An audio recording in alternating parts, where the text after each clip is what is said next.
Disclaimer: the following video is a dramatic reading of a joke creepypasta that I did just for fun many months ago. Now that Halloween is rolling around, I figured now's the time to actually read it to you. For all the laughs that it can generate. Not so much the spooks. And just as another disclaimer, this uses art by the creator of A Fox in Space, Matthew Gafford. It is his and his alone. And Star Fox, the franchise, is copyright of Nintendo and all its affiliated subsidiaries. Please support the official releases. The world knows they aren't. Let me take you back to the sweet, innocent time of early 2016. It seemed like a great time for people like me, fans of Nintendo's Star Fox series. When I was a kid, my favorite activity was playing through Star Fox 64, hoping to beat my highest score again and again. So you can imagine my excitement when Star Fox Zero was announced for the Wii U, and it looked to recreate those glory days. Well, it certainly tried. Most other fans hated the game for its forced motion controls and lack of originality. I personally didn't mind, but even I thought it lacked the exhilarating replayability of my childhood favorite. Around that same time that game released, my most long-anticipated fan project came out, A Fox in Space, Episode 1, by one Matthew Gafford. Previously known as Star Fox, the animated series in production, this cartoon put this beloved universe and its characters in a gritty storyline inspired by old, grainy television shows that were made way before I was born, when VHS tapes were first coming to prominence. The story got me hooked, and it made me laugh with bits like Andros asking Wolf what happened to most of Fox McCloud's clothes. Couldn't wait for the next episode. 6 years have passed. After the financial failure of Star Fox Zero, along with the Wii U's, there doesn't seem to be any signs of life left in the Star Fox franchise, and any eagerness I had waiting for Episode 2 of A Fox in Space has faded over time. Not that I'm no longer looking forward to it. I'm subscribed to Gafford, I received all the preview clips, and I often watch his animation streams, so I understand how much time the process takes. But it's been such a long time now that I don't know when to expect it anymore. May come out under my nose at this point. To this day, we've been left on that solemn note of Falco Lombardi finding foxes close in the Papatoon Desert, thinking out loud, I bet he ain't having a good time. Which brings us to this quiet spring day in 2022. My mind compelled me to open up the email folder just to see if anything of interest came in that afternoon. Instantly, I caught a curious sight. Right at the top of the long list of unread messages, I saw one that was addressed to me from Matthew Gafford, so it claimed. This was odd to me. I've been following him for years, and even had some slight interactions with him on Twitch through the live chat. True, but I didn't expect him to drop me a line like this. I opened the link to see what he wanted to say.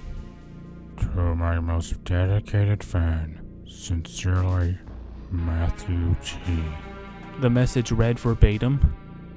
Turns out it came with an attachment. An MP4 file titled, to my surprise, A Fox in Space, Episode 3. Episode 3? I blurted. This didn't feel right, because Episode 2 wasn't even finished yet, last I checked. There was no way Episode 3 existed in any form beyond a concept currently. This messenger had to be an imposter. But, of course, since there was a video for it, I got curious. Big fucking surprise, I know, if you're familiar with stories of this nature. The crackpot part of my brain rationalized that this was probably a leaked sneak preview of Episode 3, and I was lucky enough to receive it. After a lengthy downloading process, I opened the video to find it was 13 minutes long. Coincidentally, that's the length of Episode 1. After the disclaimer, the screen said, previously on A Fox in Space. But there was no voiceover. Only an ominous droning sound was heard. After 5 seconds, It cut to a point-of-view camera shot of a dark, grimy hallway, bobbing up and down and coming inwards to the sound of panting. It became clear that this was Fox himself running for his life. Loud but inaudible shouts in the background echoed through the walls. No doubt the voices of Venomian mercenaries trying to catch him. At one point, Fox made a right turn, only to be grabbed by claws reaching out to the pitch-black darkness in front of him. Everything flashed white. The next thing I knew, it was showing a bedroom. Wolf had Fox tied to a mattress with tight, crushing chains. His plan was to go for his throat with a leathery rope. Another white flash, and I was seeing Falco and Peppy Hare and Slippy Toad out looking for their team leader. Everyone was silent until an accident occurred with their Arwings. They were hit by stray asteroids, and the damage was great enough their cockpits opened up wide and sent them flying into space. Without any air or warmth, their faces contorted and crackled as they screamed. White flash again. I was seeing the Papatoon Desert. This time, the scene felt familiar. It was from the first episode, when Fox had been shot down by the Venomians and taken prisoner. At this point, I was greatly unnerved. As adult-oriented as Fox in space is, was this grim display really supposed to be the fate of the characters? Wolf sadistically ordered Fox to be stripped of all his clothing. The soldiers accompanying him pulled him at him viciously, tearing off his entire piece by piece. Wolf joined in by grabbing his enemy by the throat and gnawing right at it. Then, in an instant, he just went plain feral. He laughed like a true madman, clawing at the helpless Star Fox pilot and enjoying every single moment of it. He wasn't himself. Sure, Wolf's a dick, but not in this regard.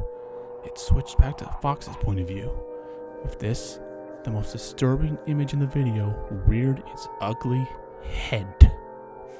Wolf's face became deformed. His eye patch was replaced with a bulging eye with a fat, throbbing pupil. Hell, the same happened with his other eye. His next move was just pretty disgusting. He stabbed himself and vomited blood all over Fox. Finally, he had the soldiers hold the hero's naked body and began to bone him dry. The wicked canine said, "You let me do that, Star Fox," before breaking into a maniacal, distorted laugh. It sounded nothing like his voice. The animation of his mouth became more like how the Canadian characters in South Park talk. One more flash of light, and I saw Wolf back on the bed, naked with the same face, making the same laugh, all the material and sheets covered in blood and hot stuff I shall not name. The camera zoomed away for several seconds, before finally it cut to black. The title screen finally showed up. "What the shit?" I exclaimed before the text on screen typed out Episode 3, Bloodied Wolf. I felt like I was not mentally prepared to view the rest of this stupid thing. The image of the next sequence appeared, but although there was no pixel art of a character next to it, a quote was written below anyway. "Look out, or die." Apparently said by Mr. O'Donnell himself. And so, the rest of the video played. To be honest, nothing of any story substance came from the rest of this viewing experience.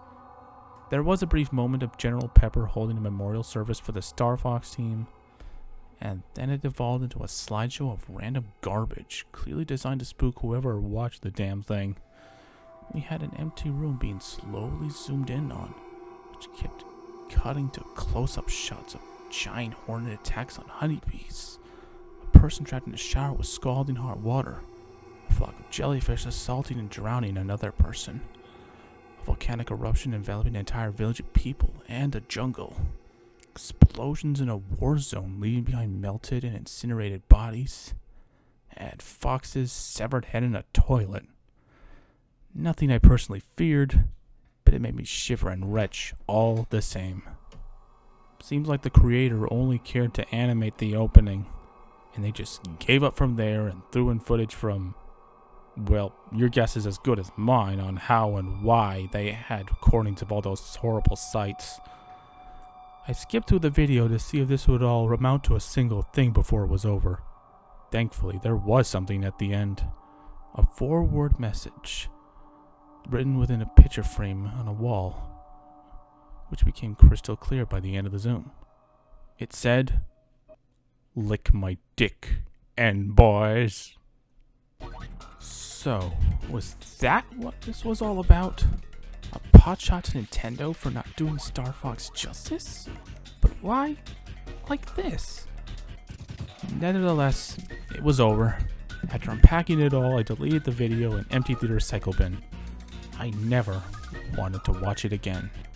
I replied to the person who sent me the piece of shit in the first place, asking why they would impersonate Gafford and put together something so vile to look at, and what the point of the title was. It could have been called Space Fox Episode 69, and there'd be no tangible difference. Sad to say, the weeks passed, and they never replied. As soon as they appeared, they vanished into the ether. When it became clear that an answer would never come, I deleted the message and, with it, any temptation to download the file a second time. I never told the actual Gafford about this incident, as I didn't want to bother him about it or look like I was implying something about him, nor did I want to potentially send anyone on a wild goose chase for this thing. I was the sole receiver of that fucked up prank video as far as I knew, and it seemed like I would remain so. Thank God. Though that mysterious pretender tried, they failed to do any psychological damage or ruin a fox in space. It didn't take a genius to tell it wasn't real. Today, I can only laugh. It didn't convince me, and it couldn't hurt me. But yeah, Star Fox, come back. I need better content. Official, fan-made, I don't care which. I'm hungry. Like the wolf. And that was the dramatic reading of my own Creepypasta, A Fox in Space, Episode 3, Bloodied Wolf. A joke made to practice my storytelling structure and grammar. To read the story and not have to listen to my voice, click the Google Drive link in the description. With that, here be Stache and the Clutcher, out and about, wishing you a happy Halloween. The message read verbatim. Turns out it came with an attachment, an MP4 title. Title? But why though? It's not a title. That's not attached to anything. Except for like the box.